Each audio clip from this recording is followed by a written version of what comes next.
In a world with many similarities to our own, there lies two planets that are both experiencing societal turmoil. One of them, the planet Remus, there lies a town named Hazel that is on the outskirts of one of the busiest cities on the planet. While society is strained with cultural change, in this town, there are beings that no one has seen and struggle not to be found as time goes on.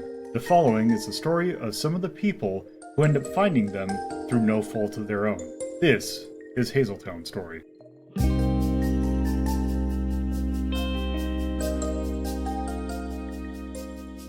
Hello, and welcome to another session of Hazeltown Story. Going to be interesting because we're going to do things a little bit differently today, but before we get into that, why don't we all introduce, why don't the players introduce themselves? Hi, I'm Carnival. I'm LoloDePuzlo. My license says I'm TorpidTypist. And I am Deathmaster780, your DM. Yes, we have a new DM, DM the DM with us for this arc, which will be starting in earnest today. Because last time we had some fun things like me making my character, that I'll actually be playing, who now actually has a name. His name is Moth. And probably more introduce him when time comes for that. But when I was going through actually kind of looking at how I wanted to play the character, I decided that I was looking at the Sworn class. And in particular, I was looking at the equipment and noticed that I changed some of the verbiage for how the quote-unquote magical rifle, magical handgun worked. Because previously, the requirement was that you either needed to have the magic skill Wizardry or, I want to say it was Wizardry of the Fox to use it. I have changed that now to basically mean, or to be, you must have access to Magical Bolt in any of your magic skills. What that also in turn meant that I changed the Sworn ability because one of their abilities is no longer lost technology, which is one of the parts of it is if you don't have access to, or if you have technomancy, it boosts it. But if you don't have technomancy, you got, I believe, access to control and battery. And I felt like just those two abilities didn't really, because it's like if it's an old order using, like, it didn't make sense for just those two specific abilities. So I changed it so that instead of those two, you got access to battery, guiding light, power barrier, and magical bolt. Just because I felt it made sense because it's like the control was more for like new technology and like robots and stuff, which I didn't really felt matched the Sworn. So we're doing that instead. Or I changed it to be that instead. Though I believe what it was, Saskia was the only one who had that archetype. I didn't have that ability. I have the Sworn, but she didn't have that ability. Yeah, so Moth does have that ability, so we'll see how that goes. That was the only thing I really changed. But before we started, I just wanted to get that out of the way. So I guess without further ado, since you're DMing this one, I will hand this over to you real quick to kind of do a brief introduction. Well, and I'm going to hand it back to you for a second because first things first, explain your character. Oh, okay. So you want to do that now? Yeah. Okay. So Moth, I decided that he was a lion man. The vibe that I'm kind of getting from him is that he was magically gifted, realized that as a young age, was a bit of a musician, who also happened to have a knack for very magically gifted. Found that he was also equally as good in the skills of animancy as well as audiomancy. So basically, they found that he had the gift for that he could go down either one. So he kind of did both Probably primarily, he was probably someone that helped out a lot as like when he was young. Probably like did training as like a medic or some sort of doctor. But did the music stuff on the side. Probably learned audiomancy um, by informal means. What he later then did was he joined the Order of the Crimson Mask, which is a magical order. That's basically it's just another magical order. Similar to like what some of the other characters that have shown up have been in. Such as I know Lila has been in it, but I don't know how much she showed. That part didn't really go, but she is part of that. And they're more into like magical research and just like into exploring older kind of magical like uses of magic. Basically left once Moonbeacon became kind of tense. He eventually moved out to Seabearer and the Sidewall to try and make money that he could send back home. And since he doesn't like is a little bit open to maybe not exactly super scrupulous for what kind of jobs he does, but if he realizes he can get a good paycheck, then he's willing to do it. Which is why he's working with the court consortium. Kind of more of a stoic person. Look wise, he is a white furred lion. Like he is fairly tall, like 6'3". He's in late 20s or mid to late 20s. Long black hair. He kind of took his mane and kind of shortened it to look a little bit more flush with his face. But he's got red lines kind of across his face, or like underneath his eyes. If you think about like the little black stripes you usually see like underneath the eye or the kind of shine block that quarterbacks put under their eye, it's like that but red. he's Reno from Final Fantasy VII. I can't remember who that character is. Hold on, let me get the image. This guy. Beat me to it. What's it do? Oh, that guy. Maybe I actually not super familiar with Final Fantasy VII. But yes, that's kind of what I have so far from off. All right. Well, in that case, I have some questions for you then. All right. Mentioned briefly, but how did he end up doing dirty jobs for the consortium?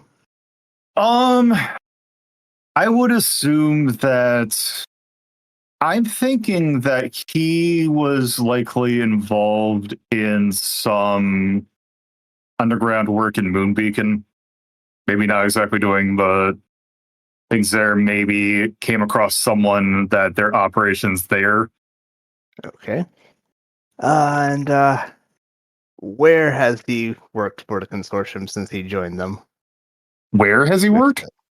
Yes, with the information being their sphere of influence is the Seabearer and the U.S. So, where has he operated within those areas? Oh, within those areas, probably the Seabearer area. I'm imagining that he went straight from Moonbeacon to Seabearer. All right. And how long has he been part of the consortium? I would say maybe like a year or two. All right. 1 year. And during that time, has he ever done any operations out at sea?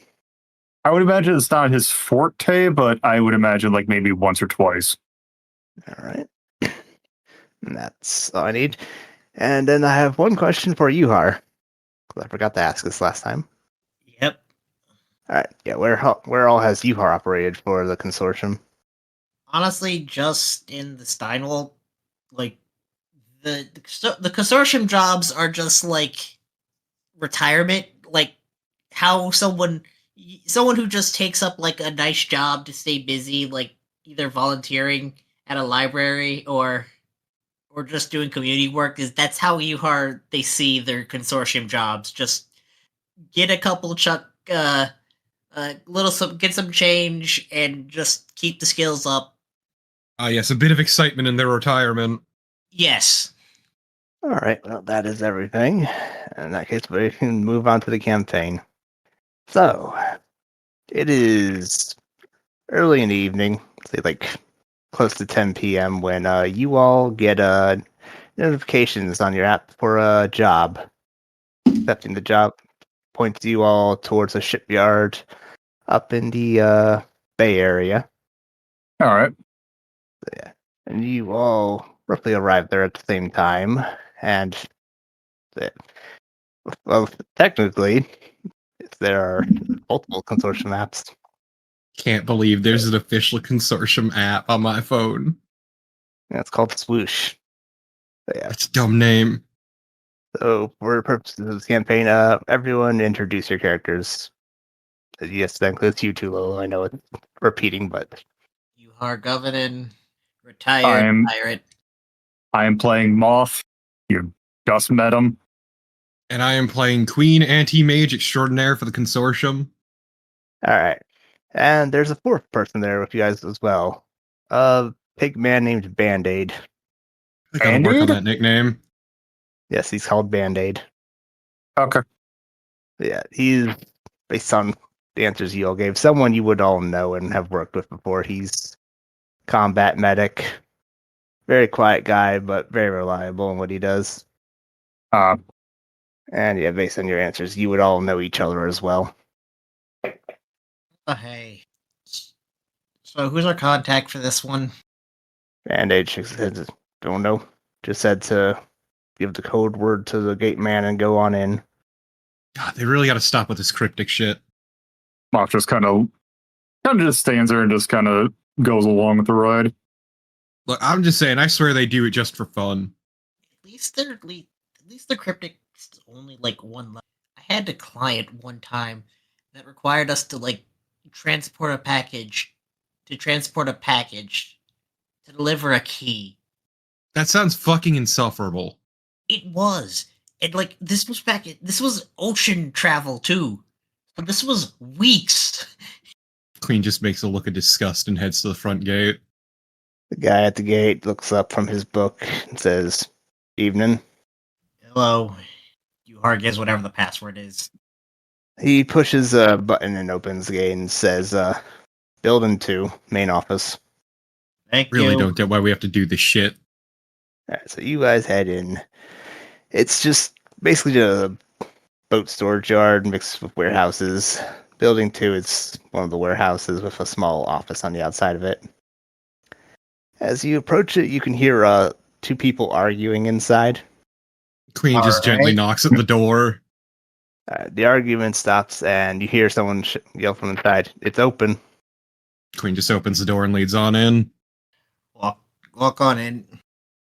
Once you're inside, yep, the 2 people inside. The first person is Bobby, who we haven't gotten to this before, but he's someone you would all know. Usually, most of the consortium jobs are done anonymously, but there have been points where you guys have had to interface with management, so you would all know him as a boss. Oh, Bobby. Okay. What's the deal?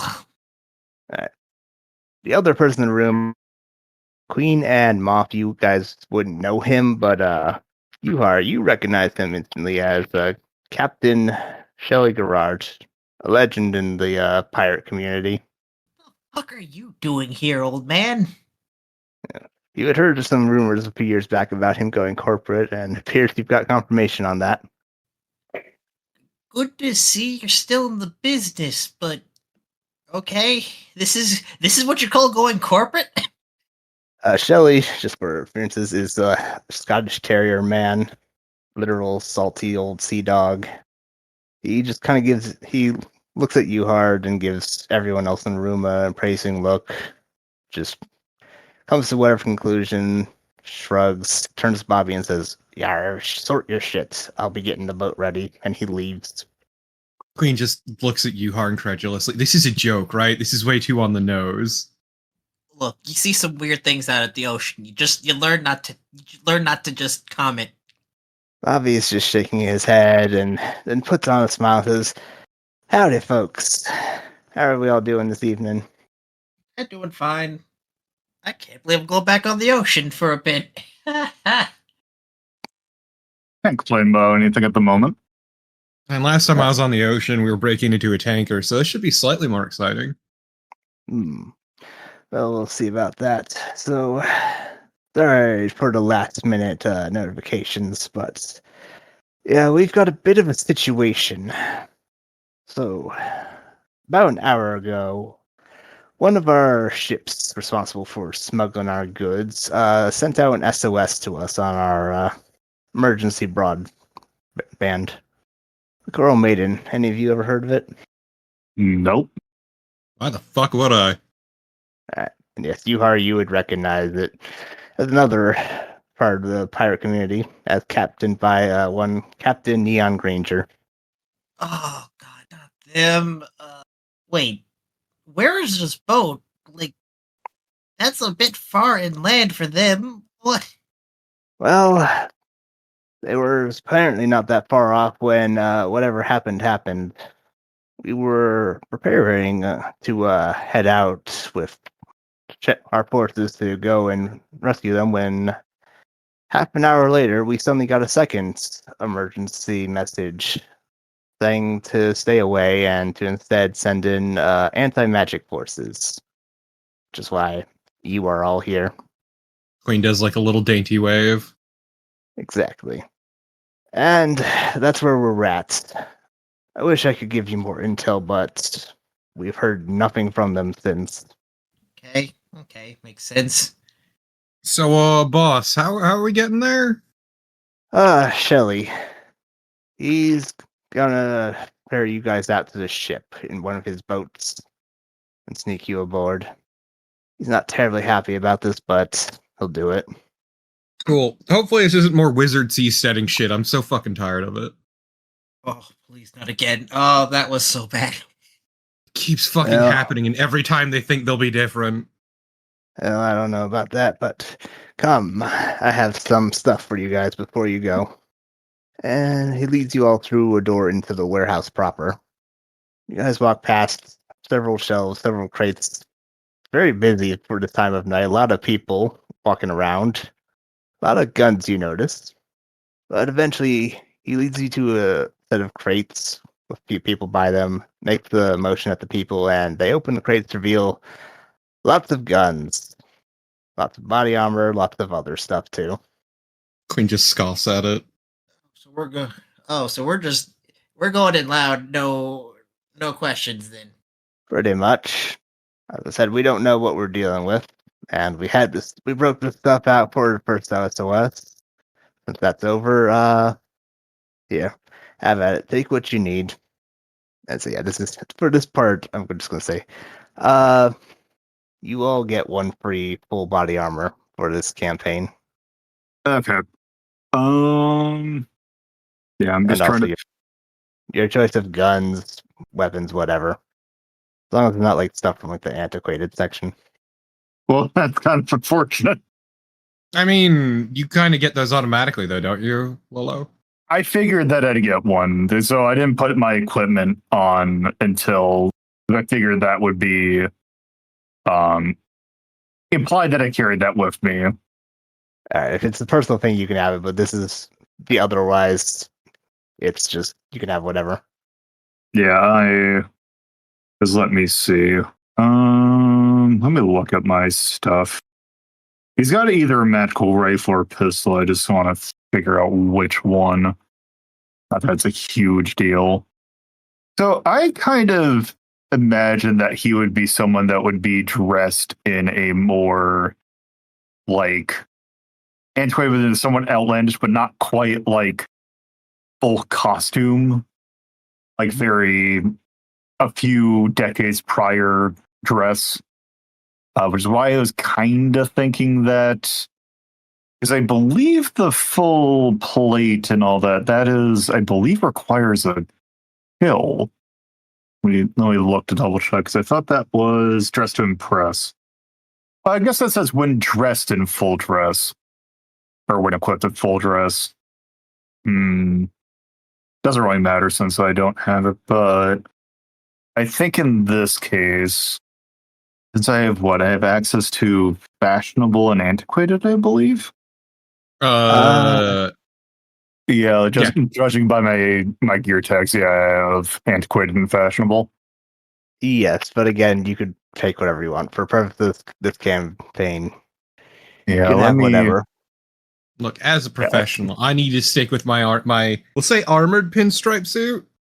Yeah, I'm Alright. gonna go with the discreet armored suit just because I kind of have a feeling that he would want to be nothing bulky, but also something with a little bit of pockets.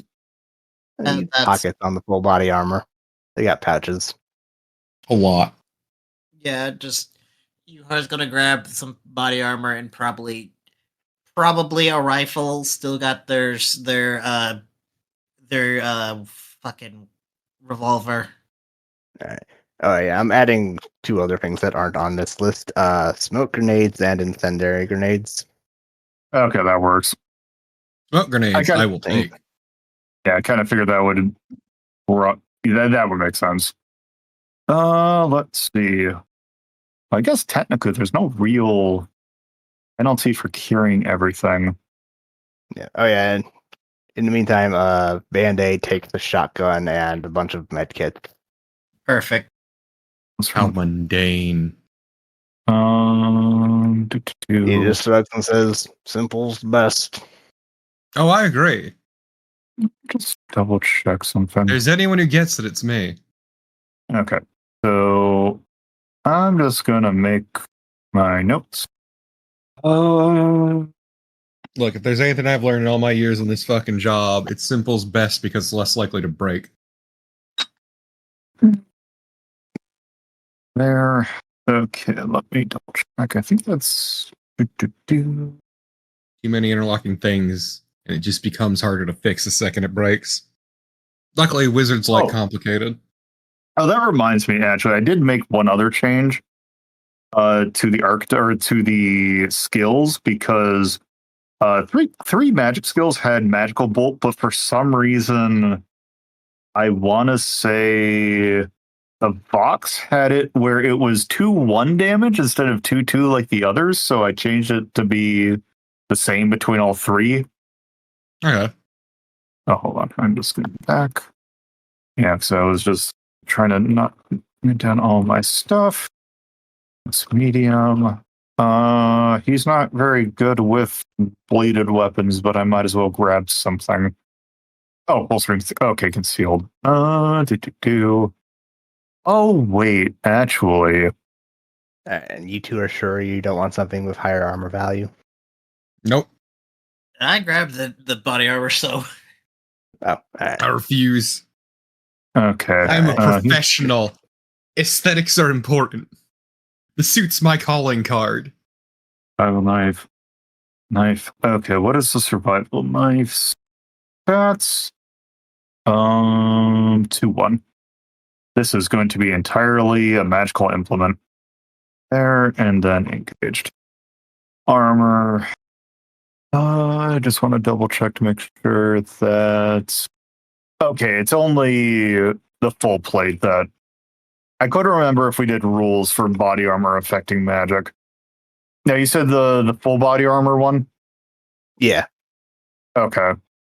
Standout armor. Okay, I'll wear that then. Alright. There is a thing that I am mulling over as we go, but that is something that I will figure out later. Alright. And I would suggest night vision goggles or a flashlight. Yeah, let's see. Oh wait, I think I actually. I was say I have natural night vision. Oh. Because Well, there you go. Animancer gives it. Alright, well then the other 2 then. sure. I'll The grab night some vision goggles or a flashlight. The goggles. Yeah. Alright. Actually, want to double check.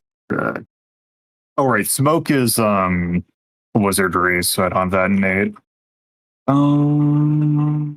Medkit. I'm gonna also take a couple smoke grenades. All right. Reggie, did Band-Aid take incendiary grenades? No, Band-Aid only took medkits. Okay. Would we assume, and now this is actually a question for the group in terms of mechanics. If I were to say my items say smoke grenade, are we going to count that as a smoke grenade, or are we going to have it work like weapons do? That it will run out as you'll run out as in like a result. I figure it's run out as a result. Like, Okay, then I'll take one of each of smoke grenade and incendiary. Okay. All right. Is that everything for everyone then? yep. I'm just saying a pinstripe suit, steel-toed snakeskin dress shoes, and a fucking set of night vision goggles is a hell of a look. Oh, actually, I take one other question. Can I assume that I'm going to get is stuff that's in the paramilitary tag that would be the stuff that's on offer? Yes.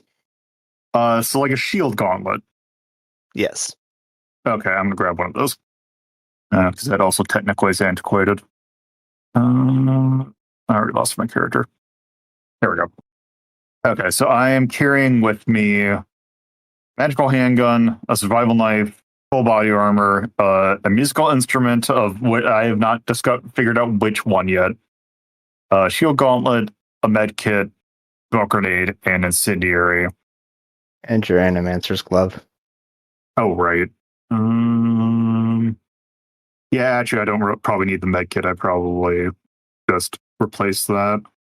But also, I was going to take a primary. What primary do I want? I'm going to say, just real quick. I'm going to take a suppressed carbine. All right. Was that everything? Yep, that's everything for me. All right. Carnival, Torpid, you're both good then? Yep. Yep. All right. Once you've all finished picking out your gear, Bobby will poke something into his phone and send you guys all a bunch of PDFs containing schematics for the Coral Maiden and dossiers on the personnel of the ship, mostly the officers. Bobby says, "All right, so we're not entirely sure what the situation is, but here's the bare minimum. They were smuggling certain goods for us that we would not be able to easily replace. And if you can't save the ship, we need you to find certain crates on that ship and bring them back to us. You understand?" What size are the crates? And how explosive Oh. are these? Not explosive. They're small size. And Hey, boss, should I touch the crates? well, I would imagine you'd have to if you want to carry them out of there. I'm just saying, are they some kind of magic I shouldn't fuck with? No, they're not magic. You'll be fine. Okay. Well, I'm just saying, people usually don't like me touching the magic boxes. All right. And I put the numbers in chat. All right. Oh yeah. Also, since I'm doing DMing this time around, one of y'all needs to do the show notes. All right. Should we scrap the old notes? Yeah, you can just delete everything. All right, I forgot about that. It's fine. It's been a while. Let's see. Hold on, let me try and. I'll post them. Don't worry. Oh, I got him right here. All right. Well, Well, Carnival can meantime- use it then. in the meantime, Bobby leads you all outside down to the water where you see Gerard on a ship with a few other people. He just kind of glances at you, then looks away, and says, "Get on." Yep. So, Moth, how are your sea legs? Pretty good. Okay. Look, last time they sent me out here with another agent, they started vomiting the second we got on the boat, and I'd really rather not have that happen again. No. Rookie. No, I know my way around a boat. But Okay. You slowly load onto the boat. And Bobby just waves at you all as you pull out of the dock and yells, "Good luck." Later, boss. Yeah. Moth makes like a hand, like the motion. All right. So it's about half an hour away. The Coral Maiden is. You all send there, float there in relative silence. There's not a whole lot of places to go on this boat, just like the bridge, the deck, and some cabins down below. It's just where you guys hang out wherever you want. Yuhar's just sitting at the front of the boat, just looking. I feel like Moth would probably be like sitting somewhere where he can get a view of the ocean. All right, to the deck. And Queen's just Queen, gonna where be are you? busy. Yeah, Queen's busy kneeling near the front deck. Leaning against a railing or a farming, like you do. All right. Because you are from the boat, you're with Shelly, Gerard, and a few other of the crewmen. They mostly just talk amongst themselves. They don't really talk to you. Eventually, Gerard does look over in your direction and say, "You used to run Glass shipping, right?" Yeah. That's what I thought. Technically, I think I technically think I'm still in the books there. My sister's doing the work now currently. I thought so. I remembered you from the meetup several years back. How's the lanes been? I've been out of the game, but heard things have been a bit shakier. Just a bit. Times are changing. Can't exactly fault you for getting out. You probably guessed my position in life has changed quite a bit. I get you. Me getting out was a wedding gift from the sister-in-law. Kind of an armistice, more than a gift, but Well, as long as there weren't any strings attached. surprisingly given her employer. Hmm. Well, either way, you and I are now serving the same master, so I don't mind. Keeps the skills up. Nice paycheck. Gives me something to do when I can't just spend money on the film circuit. at this point, one of the crewmen says, "Captain, we're here." Gerard nods and says, "Kill the lights." And so the whole ship goes dark. Gerard goes and retrieves a pair of binoculars and hands it to Yuhar, and another one to Queen for taking one himself. Looking out. There she is, he said, pointing in the distance. Do I see like any signs of like a struggle or anything like that from these, or does it like just look like the boat's been abandoned? Alright, so the Coral Maiden from this distance, without doing any rolls, all you can tell is that the ship is completely dark. No lights on whatsoever, not even emergency lighting, just pitch black. If you want to know more, you need to do some rolls. How close are we to the ship? Decently far enough away. Okay, so we're not like next to it. No. We would probably be riding like a little little motorized boat to get out to it. I can't remember the actual word. Skiff. Yeah. I might as well try and do an investigate roll, just as like a trying to see if there's anything that I see, like any small details that might be apparent from that angle. All right. It'll be controlled and standard. All right. Let me actually double check. I have too many tabs open. Okay, that's not going to matter. All right. You said Controlled actual. standard. Control standard. Okay, so this would be investigate, controlled, standard, number of dice.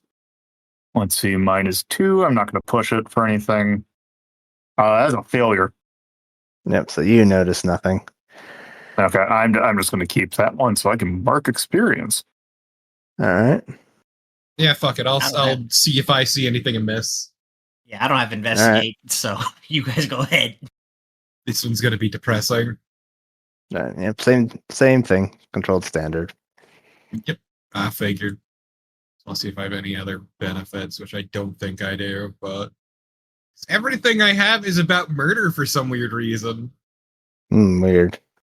Funny that. Bizarre. Hey. All right, that is, I believe, that's a mixed success. That is, Yeah. 4 would be a mixed success.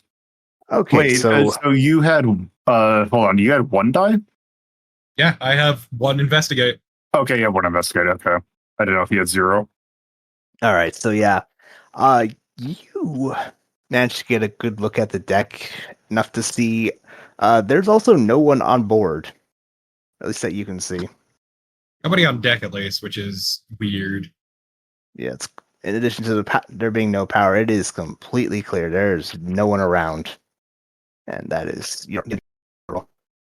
And Okay, did you go ahead? No. I want to see what Yuhar does first. No, I don't have investigate. I'd be rolling with 0 dice, so that would be it. So, everyone, there's nobody on deck. Bit odd. I'll say Carnival. You don't have investigate, but you do have intuit, Sure, let's go for that. which you could maybe try to figure out something because they were supposedly attacked by pirates. I also figure that piggybacks off what I said pretty well anyway. Yeah. Controlled standard. Yeah. Nope. Nope. You know nothing. That is a 1. Mark failure. Yeah, but it does mean that you can, at a point. All right. Gerard just frowns and shakes his head. This is worse than I thought. All right, take us in. And they slowly head in towards the bow of the ship. Once they arrive, Shelley heads out to the deck and motions for you all to follow him. All right. Once you're out there, he does some more motions, and some of his crewmen start firing grappling hooks up to the top of the ship. 5 of them. And he says, all right, this is where you guys get off. Does this boat not have a ladder on this side? They do, if it, but it's one that has to be raised and lowered, and theirs is currently up. But also, we're trying to be stealthy here. Okay. See what's going on here. Queen starts ascending. All right, well, before you do, he motions at like one of his crewmen says, I'm sending James here up top to secure the area. But beyond that, you guys are on your own. All right. Thanks for the ride, old man. Are you staying around for extraction, or that's gonna be on someone else's position?